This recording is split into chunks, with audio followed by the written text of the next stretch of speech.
Welcome back to M Hood Discovered. Yeah, you're right. I'm going to have to start eating pork again. And why is that? I'm about to be somewhere where there's more feral hogs than squirrels. That's why. But, people, when they hear me say I'm going to have to start eating pork, they're like, oh, I thought you couldn't eat pork. Because, there's something you may not know about me. But whenever somebody asks that question, or they say that, I thought you couldn't eat pork, I'm real fast to let them know I am not Jewish. I do not have any dietary laws placed upon me. But why would they ask that question? Well, because I follow Judaism. I'm what you call a Noahide. I'm a non-Jew who follows Judaism. I'm basically really, really into the Old Testament, right? But that aside, why is it I don't eat pork? Well, I just keep it out of my life. I don't eat a lot of meat. I eat some beef, I eat some chicken, I eat a lot of fish. I eat some other things that are not kosher. And I got a woo at the door. I'm going to go get her because she's not going to stop wooing. We keep the door shut because the AC's in there. And we're back. And we're red boned up. There she goes. Yeah, you're right. So I could just continue in my ways, not eating pork, not eating a lot of meat. And I may. I'm definitely not planning on buying it. However, I did today.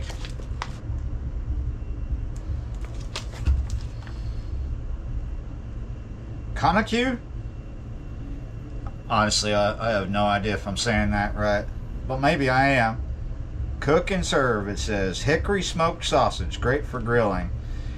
So this is technically a processed meat, right? But it's probably not as bad as some processed meats, but it's probably not much better. I've had this before many, many years ago. It is not bad. It is pretty good. I'm going to have a little bit today. People are probably wondering why I'm deciding to eat a little bit of pork. And I've already said I'm not planning on buying any pork in Texas. I'm not planning on hunting either. But where I'm going out in the country, it may be a bit of an exaggeration to say that there are more feral hogs than squirrels, but it's not too far off as exaggerations go. There's an awful lot. There's so many feral hogs, you find people shooting them without butchering them just because there's so many. It is so out of proportion. It's blown out of proportion. It is. When you hear someone and you think we hear someone talk about it and you think they're exaggerating, 9 times out of 10, they absolutely are not. Unless they've just never been to Texas and they're regurgitating more than they are exaggerating. And I hear a lot of people regurgitating, especially when it comes to other things. They hear a podcast and all of a sudden they've got some brand new talking points, but they don't have it from experience. Yeah, anyway, that aside, I know from experience once I'm there, it's going to be on offer. So even though I don't hunt, people are going to be offering it. So I'm decided to look at it as a survival food, a survival meat. People want to give it to me for free. There it is. Eat a little bit of it every now and then. This reminds me of what my good friend Max said many, many years ago back in New York in the Lower East Side. Him and I were in a band together for a while called Aku. That's back when I was playing the didgeridoo. That's what I did in that band. I played the didgeridoo, sometimes naked, on stage, painted blue. Yeah, those were the days. Anyway, he was a lot shorter. Well, he's still alive, so he's still a lot shorter than me. But back then, his dreads were a lot longer than mine are now. My hair is just starting to dread on its own. We won't go into that. I'm not going to show you, but it is dreading. It does that when it starts to grow out. And it's also falling out. People like to point out, your hair is falling out. No shit, Sherlock. I see what's in the drain after taking a bath or a shower. You think You think this is news to me? Come on. This is... tell me something else. Anyway, what he said to me one day, honestly, it wasn't daytime. It was maybe 3 in the morning. I'd been out dumpstering and I was sitting over by Tompkins Square Park and I had some stuff. He was a vegan, right? With them big long dreads. He was not quite a Rasta, but he was into Rasta stuff. And he was also into other things. He was massively into Japanese culture. He happens to be living in Japan right now, but I think it's been many years ago since he's had dreads. He cut those dreads were past his ass, and he cut them off one time, and I don't think he ever grew them back. I could be wrong. He could have dreads past his shoulder blades by now, but I don't know.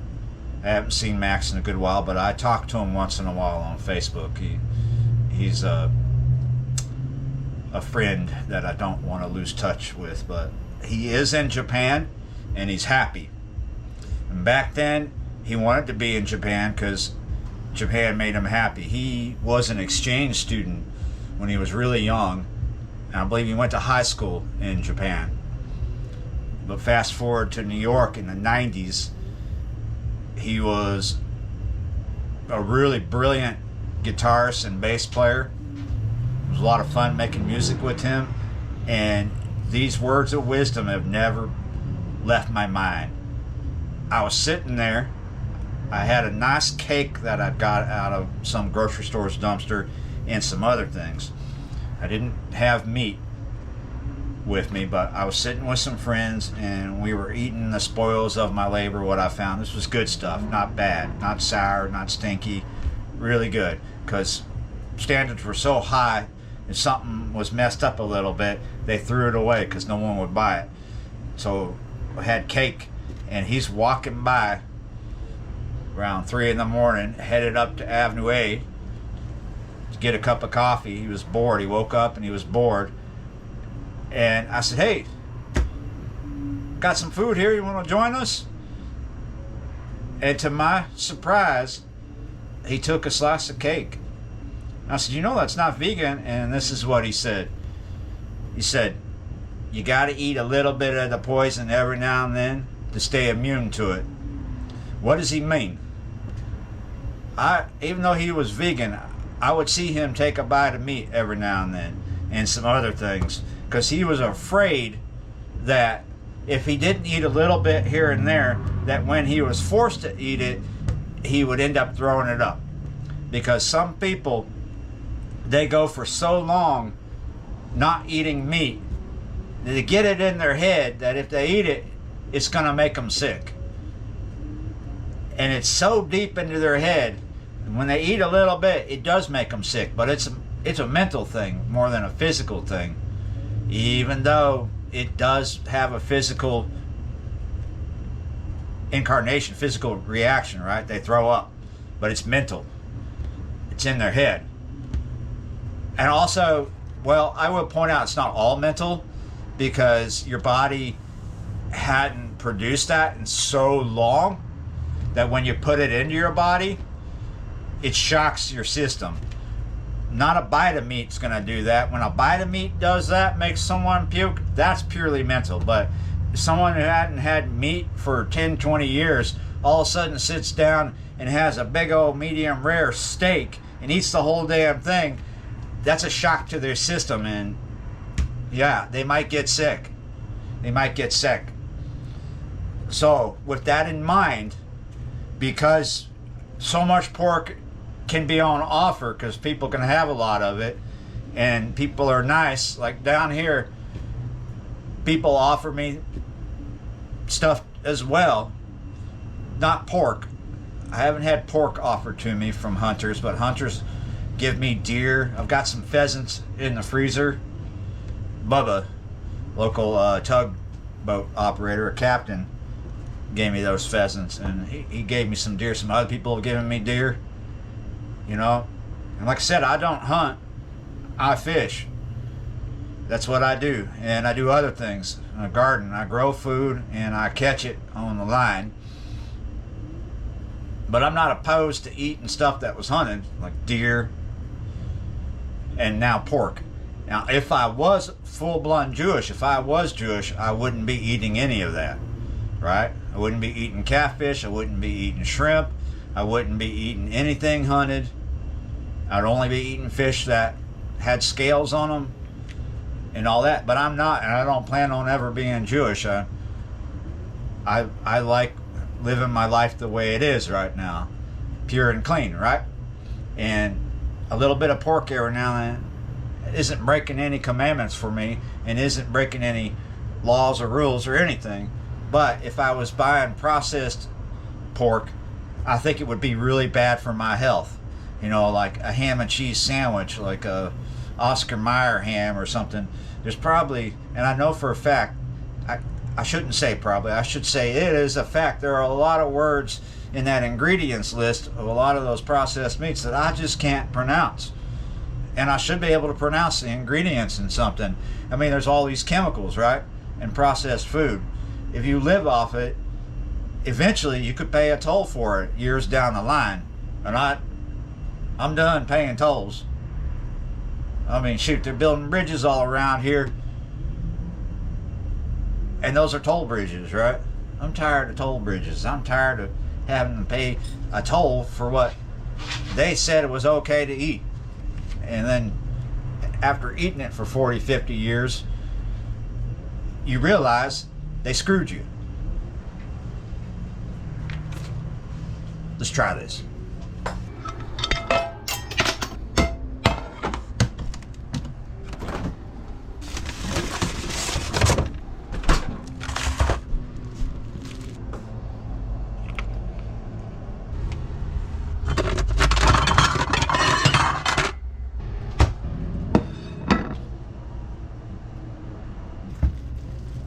In the other room, there's a song by Ian No playing. You ever heard of that recording artist? Pretty cool. Pretty cool. Cheap white bread.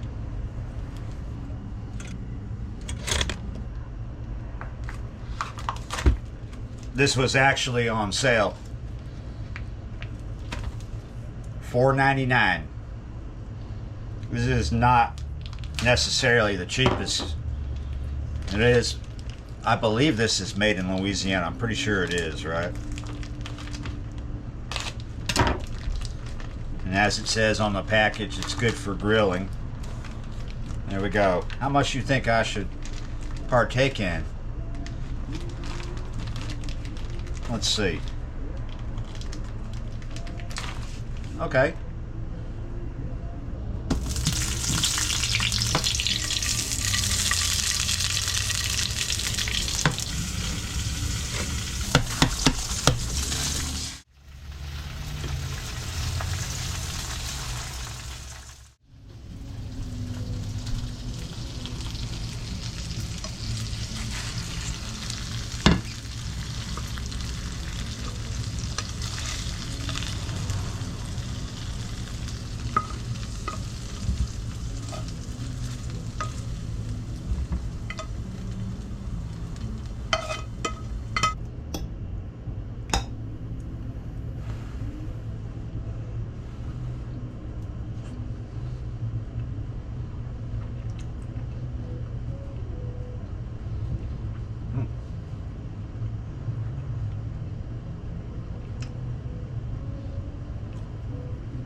Well, that sausage is just as good as I remember it from back many years ago. Wow. Good thing it was on sale. I'm probably not going to buy any more pork after this package, ever. But I will eat it because it will be on offer. People will ask me, hey, you want some pork? And it's going to be a wild boar. It's going to be a feral hog, right? Because there's a lot of them. It's happened before. People end up with a lot because you can shoot as many as you want.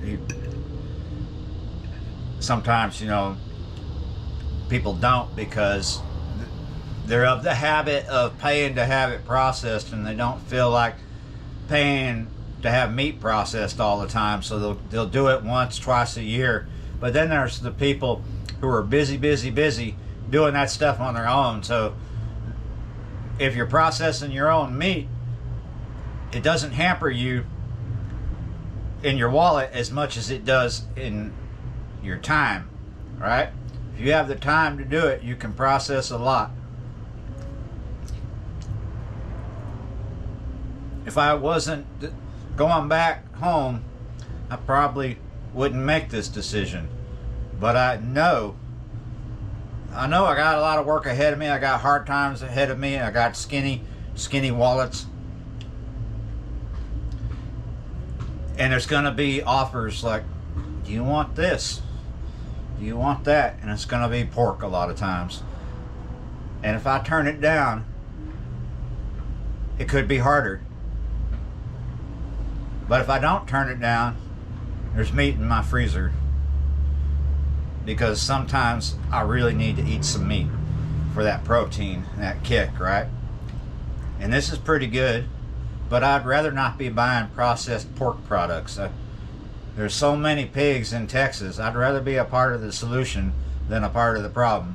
Because if you refuse to partake in the feral hog meat thing, and you live in Texas and you'd rather buy processed bacon from Walmart and sausage, even Jimmy Dean's, which I grew up with a fondness. There's a place in my heart for sausage biscuits at the state fair, and it's going to be a Jimmy Dean sausage biscuit. However, I'd rather be a part of the solution than a part of the problem. Yeah, you're right. This is pretty good, and I stand strong by my decision, by the way. Maybe in the future I'll cut it back out of my diet, but it's not like I'm going to be eating it every day. I just have made an ethical decision here that I'd rather be a part of the solution, consuming feral hog meat, than just ignoring it and the problem keeps, because I don't see that problem going away. The only way you can make the feral hog problem go away in Texas is if you nuke the whole state, and none of us want to do that, right?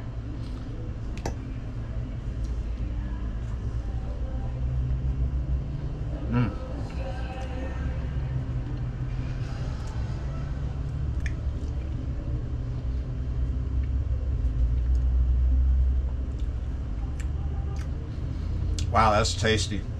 I've had feral hog meat before. Sometimes it's really good, other times it's not. If it's spiced right, it can be good, even if it was kind of gamey in the beginning. Sometimes it's not, though. There are feral hogs here, but you could go for your whole life down here and never see them. It's not like Texas. They're not out of control. Maybe in a little area you may see more because nobody's really hunting that area, like down Woodland Highway. There are some people hunting some pockets here and there, but there are a lot of places where them hogs can get where there's no hunters, right? So certain places you go, you'll see them. Certain parts of Louisiana you may see more than others. And hands down, if you're in the boat, you have a better chance of seeing them. Like, there's a local waterway here called Berryer. If you head out of town on it, on the yak, the canoe, whatever boat you're in, little boat, you're going to see feral hogs, but not a lot. You're going to see them one or two here and there. You're going to hear them. The other day I was out in that area on a bridge, and it was thundering, and I heard a hog maybe about 100 feet away or so. Heard them snorting. Sometimes you hear them more than you see them. But in Texas, at sunset, and sometimes at any time of the day, when I'm out somewhere fishing, like let's say the Sabine River bottom area, in the area I like, shoot, I've been surrounded by like what looked like a family pod of about 150. You know, at first you think it's not bad, it's just 30 or 40 of them crossing in front of me, and then you hear something behind you, look down the trail behind you, and there's another 40 or 50 crossing there. and you realize you're absolutely surrounded by feral hogs, and some of those males about the size of a Volkswagen Bug, a beetle. They're like huge. I've been fishing ponds. There's this pond called Grandpa's Pond. No, not Grandpa's Pond. I've never seen hogs there, but close to Grandpa's Pond I've seen hogs. I got surrounded by them several times coming up the trail there. It was the other one down. If you're in the area, you know where I'm talking about. Talking about the Mineola Refuge, where all the Bigfoot sightings happened back in the day in the 80s and 90s. Next pond down is the old beaver pond. Many times I've been fishing that for bass and shoe pig. I didn't hear anything. And I look up and all of a sudden, here's a big ass hog about the size of a compact car coming out of the woods, and it's like he's floating. You can't even hear him. He's just right across the way from this little pond, other side of this little pond from me, and that thing is like a stealth pig, freaking huge, but not even stepping on a twig. And what comes up behind him? His twin. Now there's two big feral hogs over there floating, not stepping on anything, and they're just staring at me.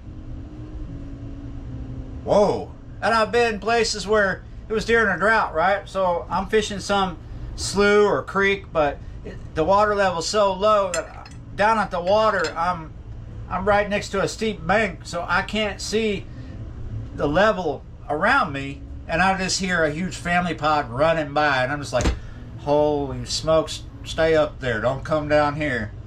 Because they can be aggressive, but sometimes they just mind their own business, but they can be, if you're aggressive to them, they're gonna give it back to you tenfold.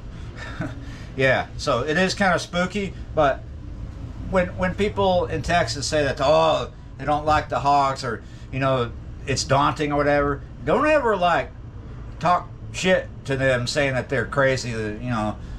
These people have been in situations where they're just surrounded by hundreds of them every day, every night. When I was a kid in Texas, it was rare to see a feral hog at daylight.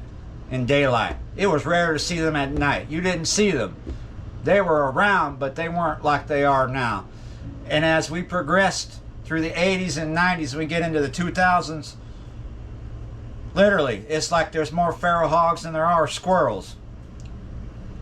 Huge problem. So when you hear somebody say that they get nervous and scared when they're in the woods and they're surrounded by feral hogs in Texas, don't laugh at them. Try putting your ass in that situation with a shit ton of hogs around you, and you're in an area where you're not allowed to carry a sidearm or a gun. You're not allowed to shoot them, and all you have is luck, or maybe a tree to climb if you got an aggressive one, and you just hope they just mind their own business and go on by. Yeah, you're right. I don't even think the biggest solution is eating them, but I'd rather be a part of the solution than a part of the problem.